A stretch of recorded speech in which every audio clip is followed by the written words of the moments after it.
Hi guys, ഇന്ന് ഈ ഡ്രാമയുടെ next എപ്പിസോഡാണ് കേട്ടോ കാണിക്കാൻ പോകുന്നത്. സോ ലാസ്റ്റ് എപ്പിസോഡിലെ ഹീറോയിന്റെ ബ്രദർ വന്നിട്ട് യൂചാങ്ങിനോട് ആ മാച്ചിൽ പങ്കെടുക്കരുതെന്ന് പറഞ്ഞിട്ട് അവനെ ടോർച്ചർ ചെയ്യുകയായിരുന്നു. പക്ഷെ അവൻക്കതിലൊന്നും തീരെ ഇൻട്രസ്റ്റ് ഇല്ല. അതുകൊണ്ട് തന്നെ ആ ബ്രദർ അവന്റെ സിസ്റ്ററായ ബൂയനെ വെച്ച് അവനെ ബ്ലാക്ക്മെയിൽ ചെയ്യാൻ തുടങ്ങുന്നു. അതുകൂടാതെ നമ്മുടെ ബൂയൻ ആ ഫാമിലിയിൽ പെട്ടതാണെന്നും നമ്മുടെ യൂചാങ് ഇവിടെ അറിയുന്നുണ്ട്. ഇനി അവൻ കാരണം അവൾക്ക് എന്തെങ്കിലും പ്രോബ്ലം സംഭവിക്കുമോ എന്ന് കരുതിയിട്ട് അവനാകെ ടെൻഷൻ അടിക്കാൻ തുടങ്ങി. അതുകൊണ്ട് തന്നെ അവൻ അവളെ വീട്ടിൽ നിന്നും പുറത്താക്കുന്നു. അങ്ങനെ വേറെ വഴിയൊന്നുമില്ലാത്തതിനാൽ അവൻ ആ കോമ്പറ്റീഷനിൽ പങ്കെടുക്കാൻ തീരുമാനിക്കുന്നു. എന്നിട്ട് അവൻ അവന്റെ ഫ്രണ്ടിനെ കണ്ടിട്ട് അവനക്ക് എല്ലാ കാശും കൊടുത്തിട്ട്, നോക്ക്, ഞാനൊരു ഫൈറ്റിൽ പങ്കെടുക്കാൻ പോകുകയാണ്. ഈ ക്യാഷ് വെച്ച് എന്റെ അമ്മയെയും ബൂയാനെയും നീ നന്നായി നോക്കണമെന്ന് പറയുമ്പോൾ, എന്ത്, നീ ഫൈറ്റ് ചെയ്യാൻ പോകുകയാണെന്നോ? അതും ആരുടെ കൂടെ? അത് ബുജിങ്ങിന്റെ കൂടെയാണെന്ന് യൂചാങ് പറയുമ്പോൾ, എന്ത്, അവന്റെ കൂടെയോ? അവൻ ഓൾറെഡി രണ്ടാളെ റിങ്ങിന്റെ ഉള്ളിൽ വെച്ച് കൊന്നവനാണ്. നിനക്ക് ഓൾറെഡി തീരെ വയ്യ, ഇനി അവിടെ പോയി സൂയിസൈഡ് ചെയ്യാനാണോ നീ ഉദ്ദേശിക്കുന്നേ? എടാ, ഞാൻ അങ്ങനെ ചെയ്താൽ മാത്രമേ ബൂയാൻ സേഫ് ആയിരിക്കൂ. അവൾക്ക് വേണ്ടിയാണ് ഞാൻ ഇങ്ങനെയൊക്കെ ചെയ്യുന്നത്. അവളൊരിക്കലും കഷ്ടപ്പെടാൻ പാടില്ല. അങ്ങനെ ഇവിടെ ബൂയാൻ കുട്ടികളെയും കൂട്ടി വീട്ടിൽ നിന്നും ഇറങ്ങുകയാണ്.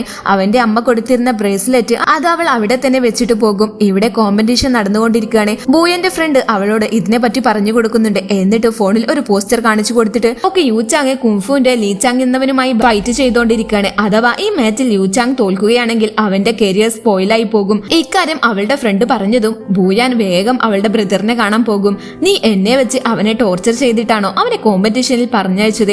ആഹാ, നീ അത് ഇത്ര പെട്ടെന്ന് കണ്ടുപിടിച്ചോ?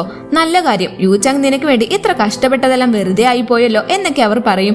അന്നേരം അവളെ, എനിക്കറിയാം നിനക്ക് എന്നെ തീരെ ഇഷ്ടമല്ലെന്ന്, പക്ഷെ അവനെ വെച്ച് എന്നെ പേടിപ്പിക്കേണ്ട ആവശ്യമൊന്നും ഉണ്ടായിരുന്നില്ല. എനിക്കൊരു പേടിയുമില്ല, കാരണം അവൻ എന്റെ വെറും ഒരു കോൺട്രാക്ട് ഹസ്ബൻഡാണ്. നീ അവനെ കൊന്നാലും എനിക്കൊരു പ്രശ്നവുമില്ല. അന്നേരം അവളുടെ ബ്രദർ ചിരിച്ചോണ്ട്, എന്ത് കോൺട്രാക്ട് മാരേജോ? പക്ഷെ നിന്റെ ഫീലിങ്സ് എല്ലാം കാണുമ്പോൾ ട്രൂ ലവ് പോലുണ്ടല്ലോ. നീ പറഞ്ഞ പോലെ തന്നെയാണ് യൂചാങ്ങും പറഞ്ഞത്. അവനക്ക് നിന്നോട് തീരെ ഇഷ്ടമല്ല, പക്ഷെ അവന്റെ ഫീലിങ്സ് എല്ലാം കണ്ടാൽ അവൻ ഈ ലോകത്ത് ഏറ്റവും വലുത് നീയാണെന്ന് തോന്നും. നീ കുംഫു ഗ്രൂപ്പിലുള്ള പെണ്ണാണെന്ന് അവൻക്കറിയാം. അതറിഞ്ഞിട്ടാണ് തന്നെയാണ് അവൻ കോൺട്രാക്റ്റിൽ സൈൻ ചെയ്തത്. നിനക്കും വേണ്ടി അവൻ അവന്റെ ജീവൻ വരെ കളയാൻ തയ്യാറാണ്. എന്നാൽ നീ ഇതൊന്നും അറിയാതെ ഒരു മണ്ടിയെ പോലെ ഇവിടെ സംസാരിക്കുന്നു. ഇനി അഥവാ അവൻ മരിച്ചാൽ നമ്മുടെ കുംഫു ഗ്രൂപ്പ് ആയിരിക്കും വിൻ ചെയ്ത് ഒന്നാം സ്ഥാനത്ത് ഉണ്ടാവുക എന്നീ ബ്രദർ പറഞ്ഞുകൊണ്ടിരിക്കുമ്പോൾ അവളാകെ ഷോക്കായിട്ട് അവനക്ക് ഫോൺ വിളിച്ച് അവനെ കാണാൻ വേണ്ടി ഓടിപ്പോകും. അതേസമയം നമ്മുടെ സീനിയർ അവൾക്ക് ഫോൺ വിളിച്ചിട്ട് ഒരു സന്തോഷ വാർത്തയുണ്ട്, നീ കൺസീവ് ആണെന്ന് പറയും. ഇത് കേട്ടപ്പോൾ നമ്മുടെ ഹീറോയിൻ ഒന്ന് ഹാപ്പി ആവും. അപ്പോൾ സീനിയർ, ഇനി അവന്റെ കൂടെ ഇരിക്കേണ്ട ഒരു ആവശ്യവുമില്ലല്ലോ. അപ്പോൾ അവളെ, ഇനി മുതലാണ് ഞാൻ അവന്റെ കൂടെ നിൽക്കാൻ ആഗ്രഹിക്കുന്നത്. അങ്ങനെ ബൂയാൻ യൂചാങ്ങിനെ കാണാനായി വന്നിരിക്കുകയാണ്. പാവം, അവൻ നല്ല അടിയൊക്കെ കിട്ടി താഴെ വീണ് കിടക്കുകയാണ്. ഇവന്റെ ഈ ഒരു അവസ്ഥ കണ്ട് അവൾക്കും നല്ല വിഷമമുണ്ട്. അവൻ അവളെ കണ്ടതും വേഗം അവളുടെ കൈ പോയി പിടിക്കും. അങ്ങനെ ഈ സീനൊക്കെ കഴിഞ്ഞ് അവൾ അവനെ വീട്ടിലേക്ക് കൂട്ടിക്കൊണ്ടുവരും. അവന്റെ ബോഡിയിൽ മൊത്തം അടികിട്ടി പഞ്ചറായി കിടക്കുകയാണ്. എവിടെയെല്ലാം ഇവള് മരുന്ന് വെച്ച് കൊടുക്കുന്നുണ്ട്. അന്നേരം അവള്, 6 വർഷം മുമ്പേ നീ ഒരു തെറ്റും ചെയ്യാതെയാണ് അവർ നിന്നെ തല്ലിച്ചതച്ചത് എന്നവൻ കേട്ടതും ആരും എന്നെ വിശ്വസിച്ചിരുന്നില്ല. നീ മാത്രമാണ് എന്നെ മനസ്സിലാക്കുന്നത് എന്നവൻ പറയും. അന്ന് അവൻ കുളിക്കുമ്പോൾ ഒരു മുറിവിന്റെ അടയാളം കണ്ട് അവള് എങ്ങനെ പറ്റിയതാണെന്ന് ചോദിച്ചിരുന്നല്ലോ. അത് അവളുടെ അച്ഛനും ആളുകളും അടിച്ചതാണെന്ന് ഇപ്പൊ അവൾക്ക് മനസ്സിലായിട്ടുണ്ട്. അന്ന് നിനക്ക് എത്ര വേദനിച്ചിട്ടുണ്ടാകുംടാ, സോറിടാ എന്നൊക്കെ പറഞ്ഞ്, ഓക്കെ ശരി, ടൈമായി, ഞാൻ പോയി ഉറങ്ങട്ടെ എന്ന് അവൾ പറയുമ്പോൾ യൂചാങ് അവളുടെ കൈ പിടിച്ചിട്ട്, 6 വർഷത്തിന് ശേഷം നീ എന്തിനാ ഇപ്പൊ എന്നെ വീണ്ടും കാണാൻ വന്നേ? എന്നെ കുറിച്ച് നിനക്ക് വേവലാതിയുണ്ടോ എന്നൊക്കെ ചോദിച്ചുകൊണ്ട് അവൻ ഉറങ്ങിപ്പോകും. അന്നേരം അവള്, അതേടാ, നിന്നെ കുറിച്ച് എനിക്ക് നല്ല ഫീലിങ്സ് ഉണ്ട്, എനിക്കും വേണ്ടി നീ ഇത്ര ദൂരം പോകുമോ എന്നൊക്കെ പറഞ്ഞ് അവന് തലോടും. അങ്ങനെ പിറ്റേ ദിവസം യൂചാങ് കോഴി കരയുന്ന ശബ്ദം കേട്ടാണ് ഞെട്ടിയുണരുന്നത്. പോയി നോക്കുമ്പോൾ ഇവിടെ ബൂയാന് കോഴിയെ പിടിക്കാനുള്ള കടുത്ത ശ്രമത്തിലാണ്. കോഴിയെ പിടിക്കാൻ ശ്രമിക്കുമ്പോൾ അവൾക്ക് നല്ല കടി കിട്ടിയിട്ടുണ്ട്. ബൂയ, നീ എന്താ ഈ ചെയ്യുന്നേ? എന്തിനാ ഇതൊക്കെ എന്ന് യൂചാങ് ചോദിക്കുമ്പോൾ, നിന്റെ ശരീരത്തിന് തീരെ വെയ്യല്ലോ, അതുകൊണ്ട് ഞാൻ ചിക്കൻ വെച്ച് നല്ലൊരു സൂപ്പ് ഉണ്ടാക്കി തരാം, അതിനാണ് ഞാൻ ഈ കോഴിയെ പിടിക്കാൻ ഇറങ്ങിയത്. പക്ഷെ ഞാൻ ഇതുവരെ ഒരു കോഴിയെയും കൊന്നിട്ടില്ല. ഇത് കേട്ട് ചിരിച്ചിട്ട് അവൻ, നിന്റെ ഈ കാട്ടിക്കൂട്ടൽ കണ്ടിട്ട് നീ കോഴിയെ ആദ്യമായിട്ട് പിടിക്കുന്ന പോലുണ്ട്, എന്നിട്ടല്ലേ കൊല്ലാൻ നോക്കുന്നേ? നീ ഇങ്ങോട്ട് വാ എന്ന് പറഞ്ഞിട്ട് അവളുടെ കൈ പിടിച്ച് വെള്ളത്തിൽ കഴുകും. അങ്ങനെ രണ്ടാളും ഒരേ സമയം എന്തോ ഒന്ന് പറയാൻ നിൽക്കുമ്പോ അപ്പോ അവള്, അല്ല, നീയല്ലേ എന്നോട് ഈ വീട് വിട്ട് ഇറങ്ങി പോകാൻ പറഞ്ഞിരുന്നേ, ഇപ്പോ എന്താ എന്നോട് പോകാൻ പറയാത്തെ?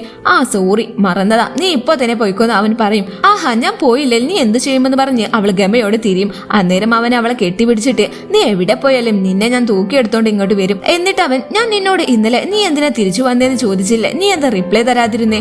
നിനക്ക് എന്നെ അത്രക്ക് ഇഷ്ടമാണോ എന്നൊക്കെ ചോദിച്ച് അവൻ അവളെ കിസ് ചെയ്യാൻ നിൽക്കവേ നമ്മുടെ കോഴി വന്ന് ഉറക്കെ കൂവും. ഉടനെ അവൾ അവനെ തട്ടിമാറ്റിയിട്ട്, ഞാൻ വേഗം പോയി ആ കോഴിയെ പിടിച്ച് സൂപ്പാക്കിയിട്ട് വരാമെന്ന് പറഞ്ഞു പോകും. അങ്ങനെ ഇവൾ അവനക്ക് സൂപ്പൊക്കെ തയ്യാറാക്കി കൊടുത്ത് കഴിക്കാനായി കൊടുത്തിരിക്കുകയാണ്.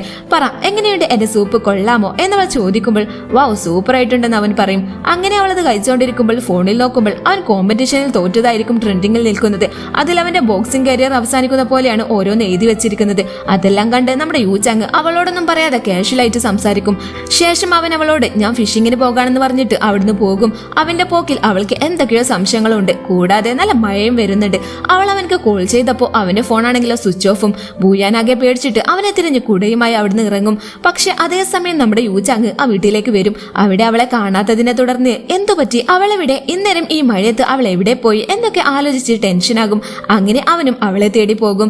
അവൻ അവളെ കണ്ടതും ഓടിപ്പോയി ഹഗ് ചെയ്യും. അന്നേരം അവളെ വളരെ ദേഷ്യത്തോടെ എങ്ങോട്ടാടാ നീ പോയിരുന്നേ, നിനക്ക് എന്തെങ്കിലും പറ്റിയെന്ന് കരുതിയിട്ട് ഞാൻ ആകെ പേടിച്ചു. ഉടനെ അവൻ എനിക്ക് എന്ത് പറ്റാൻ, ഞാൻ വെള്ളത്തിൽ ചാടി ഞാൻ സൂയിസൈഡ് ചെയ്തു പോയോന്ന് നീ വിചാരിച്ചോ എന്നവൻ തമാശയോട് കൂടി പറയുമ്പോൾ അവളാകെ സങ്കടപ്പെട്ടോട് കരയും. എന്നിട്ട് അവൻ അവളെ ഹഗ് ചെയ്തിട്ട് സമാധാനിപ്പിച്ചിട്ട് ശരി ശരി നീ പേടിക്കാതെ, ഞാൻ നിന്നെ വിട്ട് എവിടേക്കും പോകില്ല, ലൈഫ് ലോങ് നിന്റെ കൂടെ സ്റ്റേ ചെയ്യാൻ ആഗ്രഹിക്കുന്നുണ്ട്. അന്നേരം അവള് തമാശയോടെ എന്താ പറഞ്ഞേ, ഒന്നുകൂടെ പറഞ്ഞേ, മഴ ആയതുകൊണ്ട് ഞാൻ ശരിക്കും കേട്ടില്ല. അപ്പോ അവനെ ഞാൻ ലൈഫ് ലോങ് നിന്റെ കൂടെ ഞാൻ ഉണ്ടാകും പോരെ, ഇപ്പൊ കേട്ടില്ലേ. ഇവനെ തിരിഞ്ഞു ഓടിയതിൽ ഇവൾ വീണ് ഇവളുടെ കാലിന് ചെറിയ മുറിവുണ്ടായിരിക്കും. അതിനാൽ അവൻ അവളെ തോളിൽ കയറ്റിയിട്ടായിരിക്കും വീട്ടിലേക്ക് കൊണ്ടുവരുന്നത്. വീട്ടിലെത്തിയതും അവൻ ഇവളുടെ കാലിന് മരുന്ന് വെച്ച് കൊടുക്കും. അപ്പോൾ ഇവിടെ പെട്ടെന്ന് കറന്റ് പോകും. എന്താ പറ്റിയെന്ന് അറിയാതെ അവൾ ഇരുട്ടത്ത് പേടിക്കും. നീ പേടിക്കണ്ടെന്നും പറഞ്ഞിട്ട് അവൻ അവിടെ ഫുൾ കാൻഡിൽ കത്തിക്കും. ഇവിടെ മഴയൊക്കെ പെയ്ത് കറന്റ് എല്ലാം പോയി രണ്ടാളും ഉറങ്ങാൻ കിടക്കാണ്. മഴ പെയ്ത് വെള്ളം ചോരുന്നത് കണ്ട് അവിടെയൊക്കെ അവർ പാത്രം കൊണ്ടുവച്ചിട്ടുണ്ട്. നീ വിഷമിക്കണ്ട, നാളെ തന്നെ ഞാൻ റൂഫ് നന്നാക്കാൻ ആളെ കൊണ്ടുവരാം എന്നൊക്കെ അവൻ പറയുമ്പോൾ ഇവിടെ ഇവള് വളരെ സന്തോഷത്തോടെ അവൾ കൺസീവ് ആണെന്നുള്ള കാര്യം പറയും. ഇത് കേട്ടപ്പോൾ അവൻക്കും ആകെ സന്തോഷമാകും. എന്തേ ഇത് കേട്ടപ്പോൾ നിനക്ക് സന്തോഷമായോ എന്ന് അവൾ ചോദിക്കുമ്പോൾ അതെ, ഈ കാര്യം എന്റെ അമ്മയും അച്ഛനും അറിഞ്ഞാൽ അവർക്ക് നല്ല സന്തോഷമായിരിക്കുമെന്ന് അവൻ പറയും. അപ്പോ അവള് എന്ത് അച്ഛനും അമ്മയോ, നീ അച്ഛനെ കുറിച്ച് ഇതുവരെ പറഞ്ഞിട്ടില്ലല്ലോ.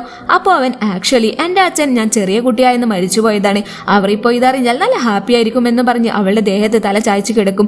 ഇത് കേട്ട ബൂയൻ ആകെ ഫീലാകും. ഈ ഒരു കാര്യം കേട്ട് അത്രക്കും ഹാപ്പിയാണോ ഇവൻ, ഞാൻ ഇതെല്ലാം ചെയ്തത് ഷിയാങ്ങിനാണെന്ന് അറിഞ്ഞാൽ എന്തായിരിക്കും അവസ്ഥയെന്ന് അറിയില്ല എന്നവൾ മനസ്സിൽ പറയും. ഇപ്പൊ ഇവിടെ ബൂയാന് സീനിയർക്ക് കോൾ ചെയ്യാണ്, ഞാൻ കൺസീവ് ആയാലും കുഴപ്പമില്ല, ഞാൻ ഇനി മുതൽ ഇവന്റെ കൂടെ സ്റ്റേ ചെയ്യാൻ പോകുകയാണ്, അവൻ എന്റെ ഹസ്ബൻഡാണ് എന്നൊക്കെ അവൾ പറയുമ്പോൾ സീനിയർക്കാകെ ടെൻഷനാകും. ആക്ച്വലി ബൂയാൻ യൂചാങ്ങിനെ വിട്ടുവരാൻ വേണ്ടി സീനിയർ അവളോട് കള്ളം പറഞ്ഞതാണ് അവൾ കൺസീവ് ആണെന്നുള്ള കാര്യം. ശേഷം സീനിയർ ആ ടെസ്റ്റ് റിപ്പോർട്ട് പുറത്തേക്കിടും. ഇത് കണ്ടുകൊണ്ട് നമ്മുടെ വെള്ളി അതിലൂടെ പോകുന്നുണ്ടാകും. എന്നിട്ട് അവള് ഇതെല്ലാം നോട്ട് ചെയ്യും. ഹീറോ മാച്ചിൽ തോറ്റ കാര്യം മൊത്തത്തിൽ സ്പ്രെഡ് ആയിരുന്നല്ലോ. ആ കാര്യം ബൂയാന് അവളുടെ ഫ്രണ്ടിനെ വെച്ച് സ്റ്റോപ്പ് ചെയ്യിക്കും.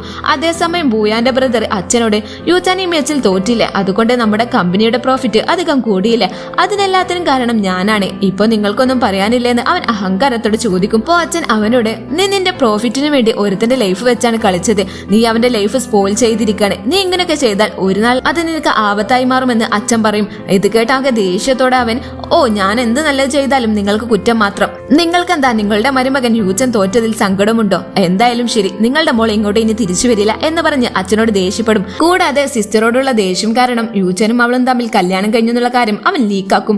അതുകൊണ്ട് തന്നെ അവരുടെ വീട്ടിലേക്ക് ഒരുപാട് റിപ്പോർട്ടേഴ്സ് ഒക്കെ വരും. എന്നിട്ട് അവളോട് നിങ്ങൾ യൂചാനെ യൂസ് ചെയ്ത് കല്യാണം കഴിച്ചു, ഇപ്പൊ അവൻ ഫിക്സഡ് മാച്ചിൽ പങ്കെടുക്കുന്നു, ഇതിനൊക്കെ കാരണം നിങ്ങളാണോ എന്നൊക്കെ അവർ അവളോട് ചോദിക്കും. ഇത് കേട്ട് അവൾക്കാകെ സങ്കടമാകും.